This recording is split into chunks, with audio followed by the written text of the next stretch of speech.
So this Toyota RAV4 rolled into my lot yesterday. Customer brought it to me and says it doesn't run. And I said, what's wrong with it? They said, well, we got it with the engine locked up. We put some oil down the cylinders, tried to turn it over, but we can't get it. See what you can do. Okay, let's see if we can get this thing running, and if it does run, is it going to sound horrible like a diesel, or what's going to happen? I don't know. Let's find out.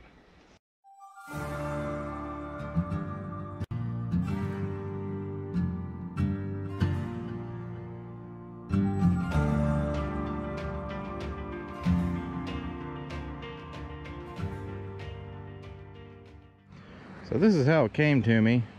Air cleaner and already everything pulled apart. I'll have to find a battery to mount in there when we actually come time to try to fire it over. I'm told that the extra parts are in here.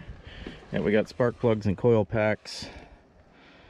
Spark plugs look like they're not hammered, so hopefully that means that no connecting rods broke or anything. I don't know.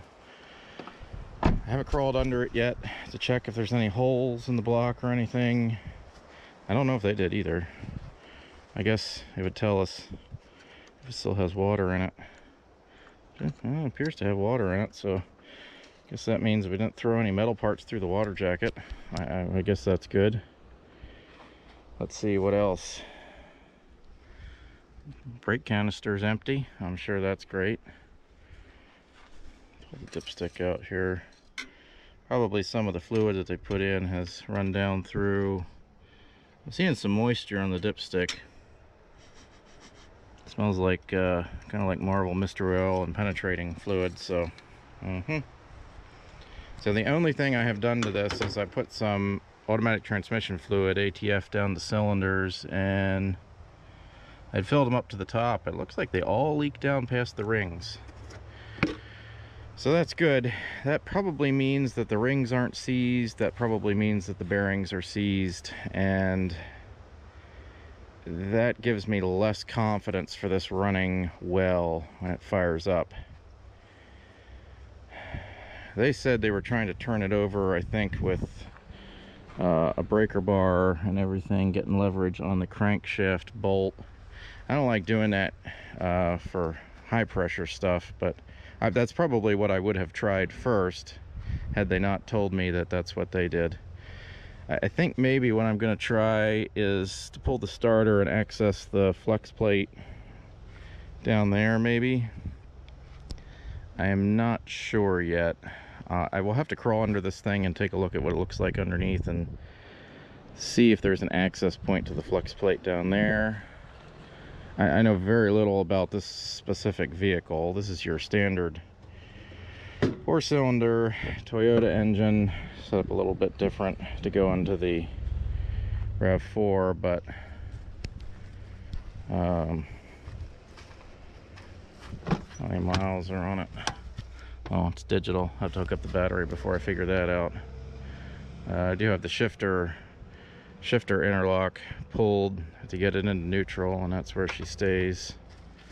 We do have a key back there. Okay, guess that's everything we need to start the process.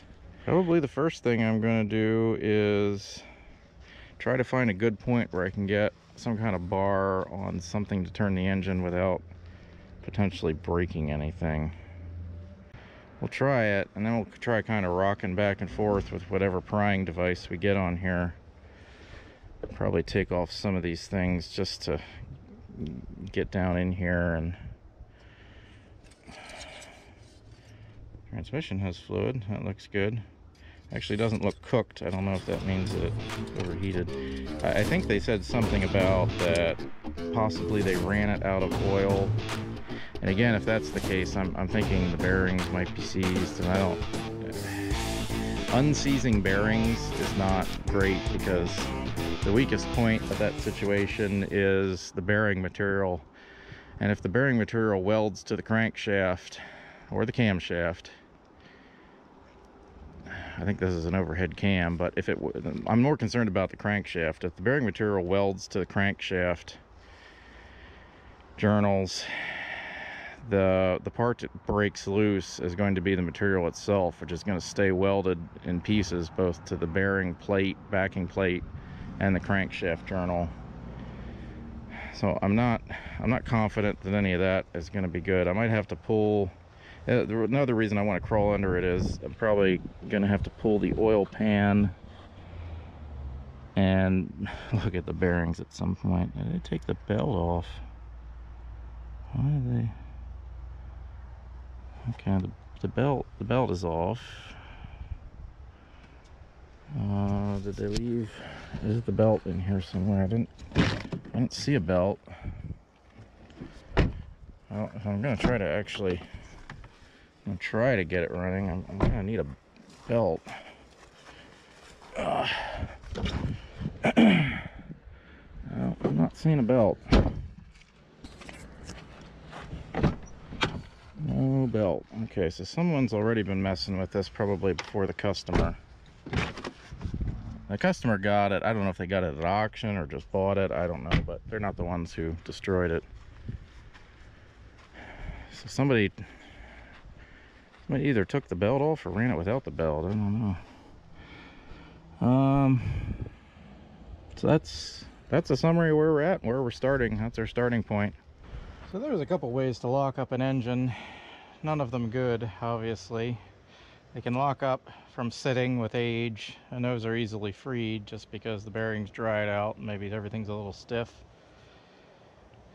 You could run out of the coolant and overheat it, or multiple ways to run it too hot, and everything just expands and locks up, and well, they tend to be easier to free when they cool down. And then there's oil starvation. And the problem with oil starvation is that oil not only cools but also lubricates. And obviously then parts tend to weld together at high heat and things like that. The main thing I worry about there is if you do get it loose, the bearing material might separate. I think what I want to do, since I know absolutely nothing about this or what happened to it, I'm going to pull the valve cover and I want to see what's under there. I want to see, well, if I can see anything. Might tell me something. I don't know. I got nothing to lose. Oh, looks like maybe somebody already pulled it. What usually happens in these situations is somebody will take it apart a little bit and see how bad it is, and they'll put it back together and sell it at auction when they realize it's too hard to fix. Oh, I am seeing awful burnage. Okay. Yeah. So, preliminary assessment. There's oil sitting down in there. I'm seeing a lot of oil burning on the cam lobes, but you could just get that from a high mileage engine too. The cam lobes don't appear to be damaged at all. I mean that's good for the top end anyway. I'm gonna see if I can jiggle the cam back and forth by getting a wrench on there and see if these bearings are tight. I'm not going to take them off just yet until I see if the cam will rotate. Yeah, I mean there's definitely burned sludge in there, but it's not dry sludge. So I mean, here's what we're dealing with. It's not, you know, but it's still, there's oil in there, so I don't know. That's a good sign. Bad sign is like this here. You see that gold copper color? That's you know, that's some burned oil for sure. Top end doesn't get under as much stress. Let me see if I can unbind the cams here.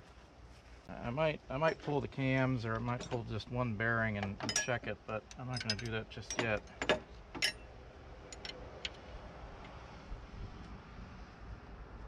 That cam is loose.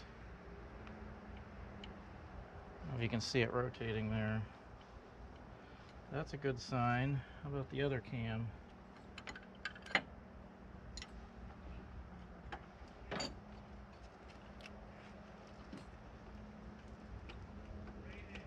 And that one's not bound up either. Well, that's a good sign. That probably means these bearings aren't locked and burned. That's good for the top end. The top end could survive. I think what I might do is I might pull the starter out, see if I can access the flex plate gears there. I'm going to put this back on right now. I don't want to make it any worse. Here's the underside of the valve cover. Again, cooked oil, but this is what I would expect from any high mileage engine. I don't know if this is a high mileage engine, but I assume based on the condition of the vehicle. We'll just leave that there for now. I think that's going to be too deep. Flex plate's really in there, I think, by the look of depth of this starter nose. Yeah, it's really in there. Okay, well, it's probably not going to be an option anyway because I can't really get in that direction. I'm going to crawl under it and take a look.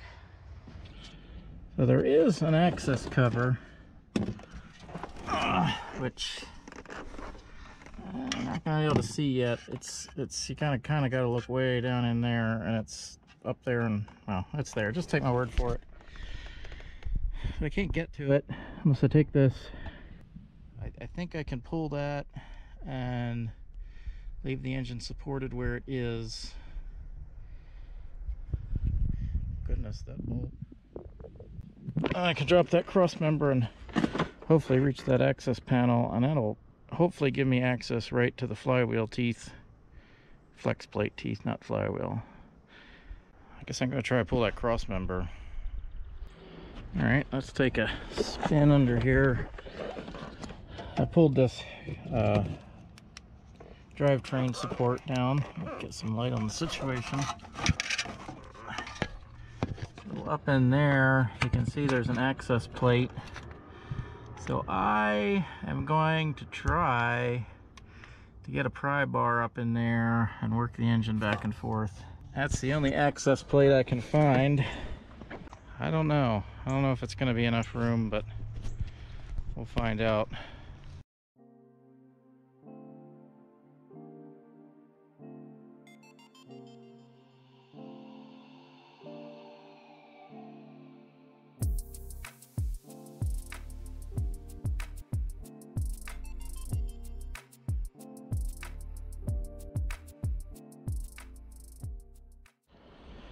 Well, clearly that failed.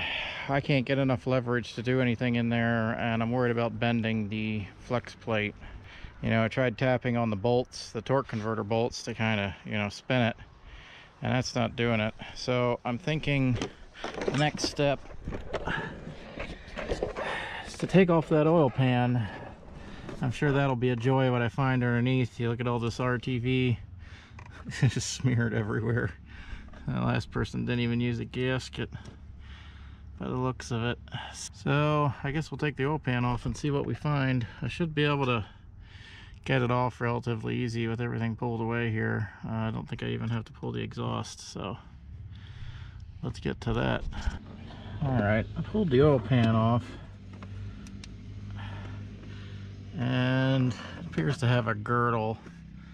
Unfortunately, there's lots of really cooked oil on here, and I can't see the main bearings. Oh, there I can see one. I must have to take this girdle off to get to it. I don't know how much work that is. Boy, RTV everywhere. Just very cooked, very cooked. I'd say this engine was severely overheated. I'm gonna look around here, poke around, and see if maybe I can get a pry bar on one of those bearing caps. If I can find one of the connecting rod bearing caps, I might be able to pry it a little bit. I don't know. Well, I've tried a couple things. I've tried prying on the few crankshaft journals I can get to, and I can't get enough leverage down there. If I had a lift to get it way up in the air, maybe I could. We're gonna try the crankshaft snout bolt. I know the customer said they already tried this, but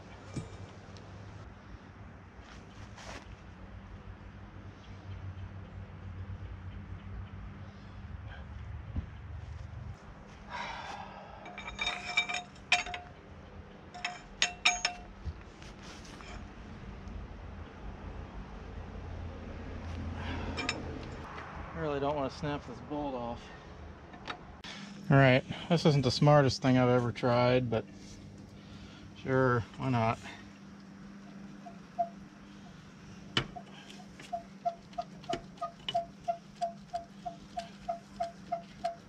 So this thing's just kind of been sitting here percolating with ATF in the cylinders and whatnot. Though I don't think the rings are what's holding it up. I think it's the bearings. But anyway, I got a tool to turn it over so we don't have to haul off on that crankshaft bolt in the front. So the way this works is it just bolts to the front of the harmonic balancer, and this is made specifically to hold the harmonic balancer while you're tightening bolts on the back of the engine, like flex plate bolts or torque converter bolts.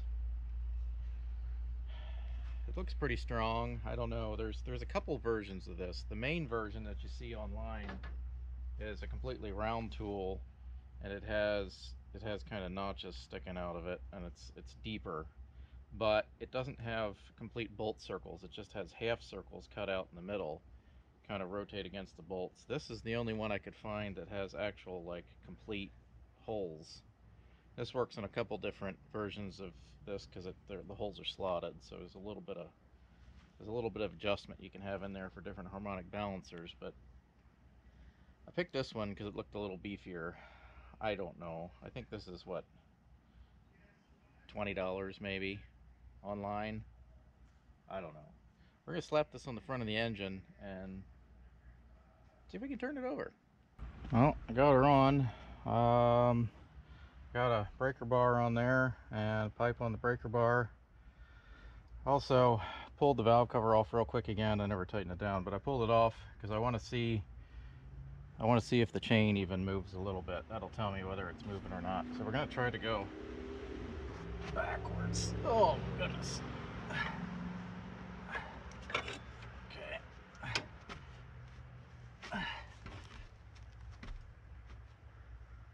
Not even a little bit. I'm afraid if this snaps, it's gonna go right into the power steering thing. I don't like this. I'm gonna move it outboard a little bit like I was trying before. Use some extensions and bring this out.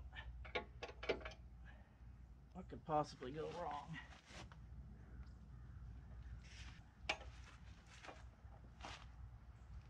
Well, I feel like something's gonna snap, and it's probably gonna be my equipment. Put you back a little bit so you can see the whole show when everything snaps and I go flying across the yard. Let's see what happens.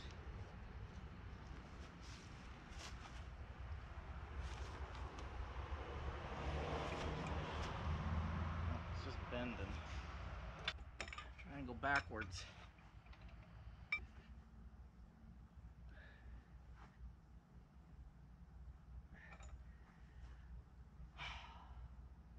At this point, I'm just twisting my socket extensions, I think.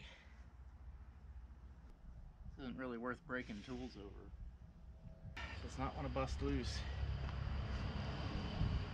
You can see the top of pistons. So all of the ATF I put in there has run down past the rings.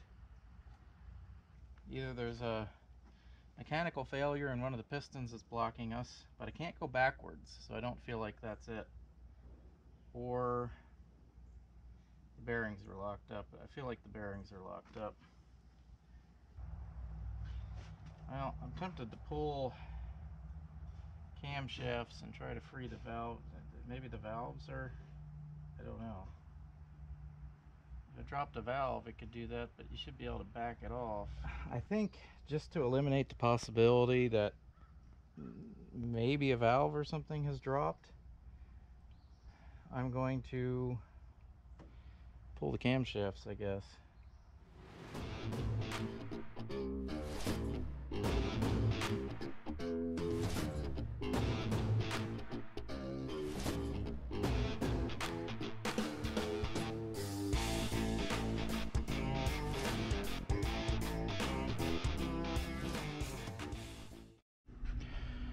I took all of the caps off of the top of these valves, and I can see that all of the valve stems are in place, which that's Probably a good sign. Usually means we haven't dropped a valve unless one fractured.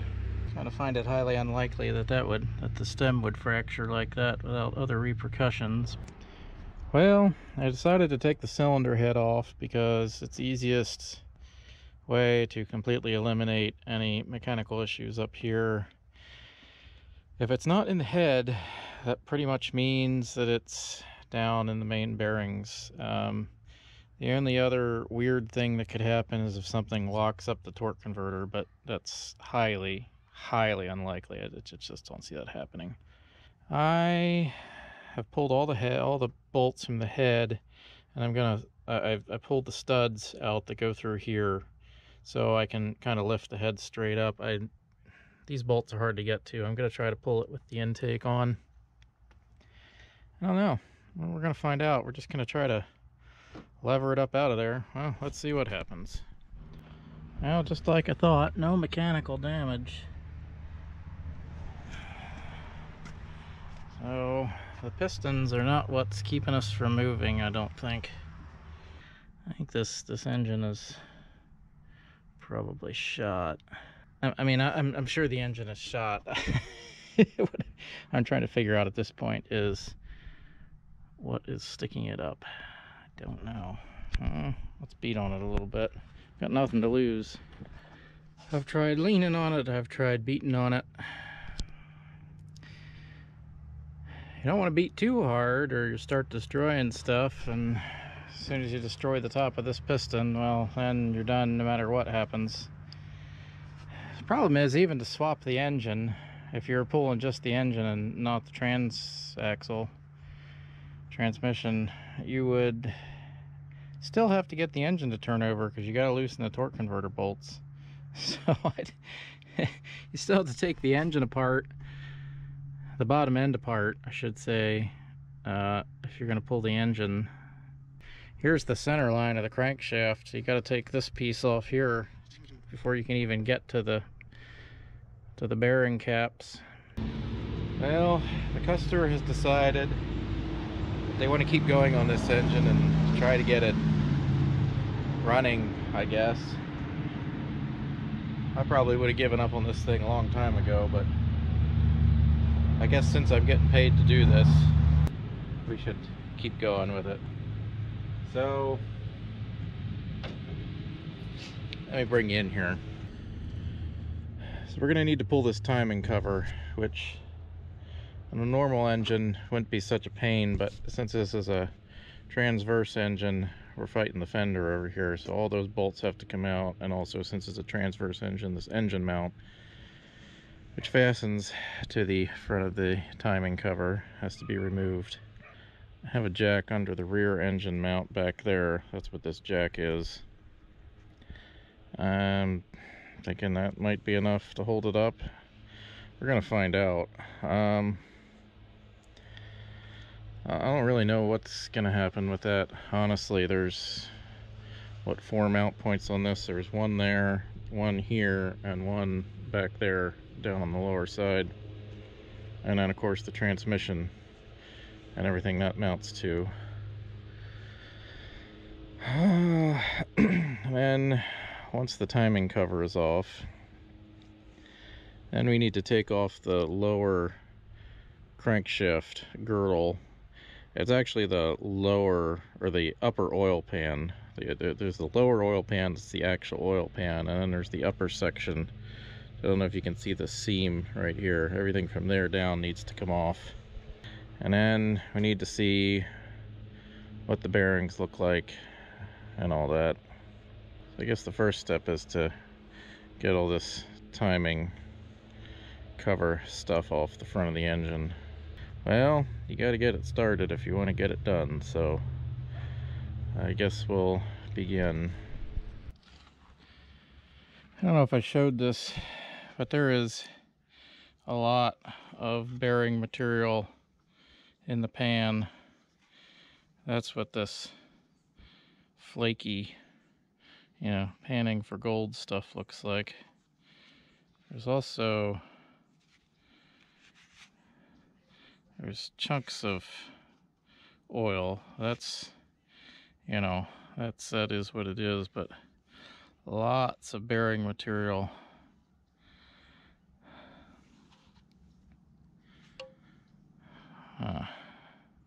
That's fine. I kind of figured that, so I'm gonna keep digging into this thing.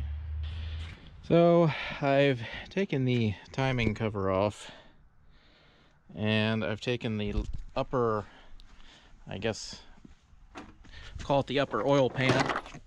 I've taken the upper oil pan off, and now we can get to the crankshaft and the bearings. So I'm gonna pop these off one at a time.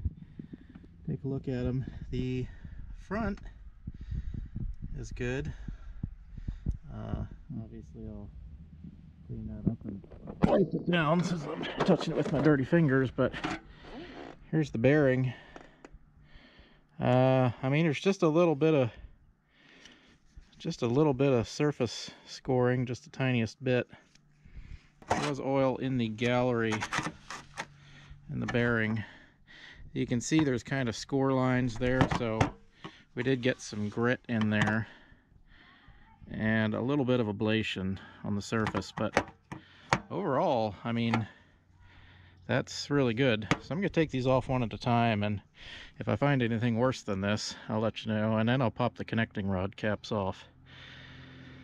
Maybe just one bearing seized up, I don't know. We're gonna find out. All right, all the mains are about the same, or just a little bit scarred, but here's connecting rod number 1. It's starting to delaminate, and it's starting to push the material out the side. I'm surprised it's the surface is still intact and it hasn't spun or anything. The notches are still there. Okay, yeah, I think we found the problem there. It's this is the number 4 cylinder, the last cylinder from the front of the engine, and it's very tore up.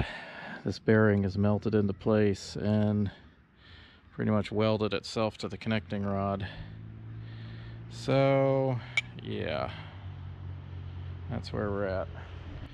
Well, what are we gonna do with this thing? So the number 2 piston, if you're counting 1, 2, 3, 4, the number 2 piston is jammed in the bore, and the bearing is actually welded and disintegrated onto the crankshaft journal. So yeah, that crankshaft can't be reused in its present form. It's gonna have to be either machined or replaced. And the number 2 piston, well, it's gonna have to be gotten out of the bore somehow. I actually, even with a socket extension, I can't whack it out of the bore from the bottom. So that's not good. I would say number 2 got the most heat, and something warped in there, whether the block or... Anyway, it got terrifically hot. So I don't know if we can save this one.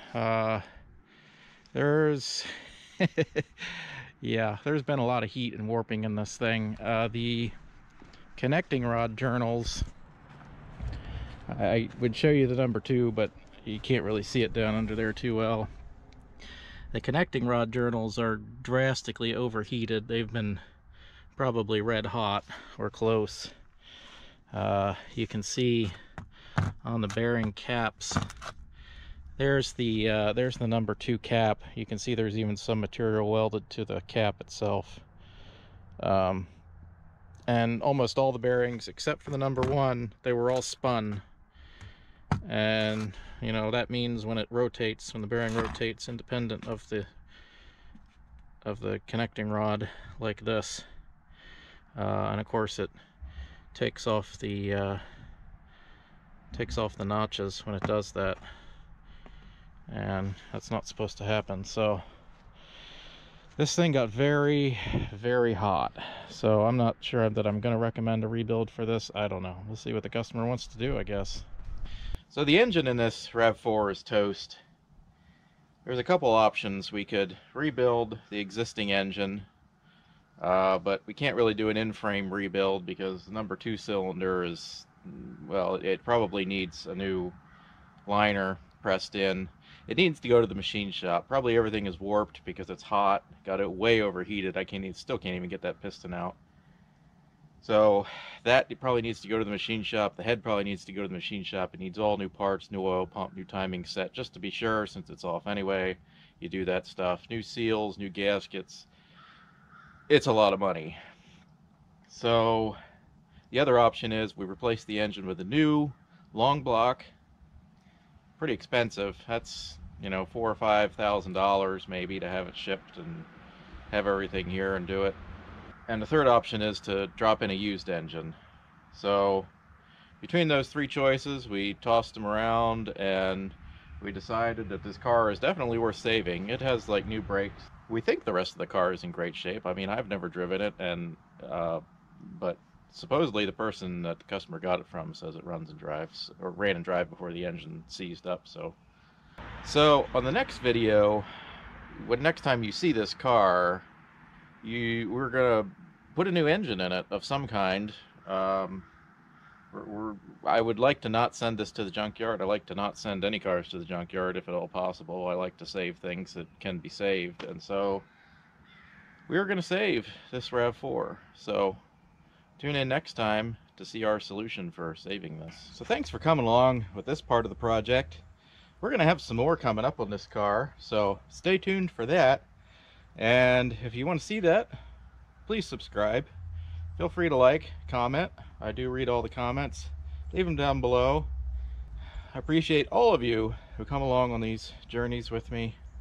And as always, thanks for watching.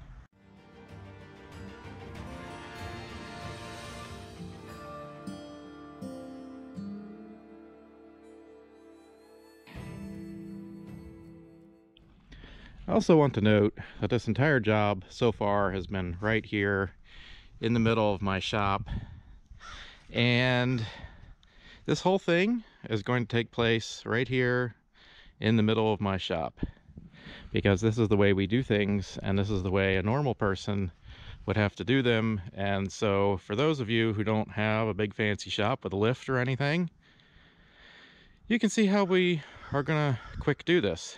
I would say this is a shade tree fix here, but we don't really have a shade tree so much as we have trees that don't really provide any shade. So this is how we're going to do this job.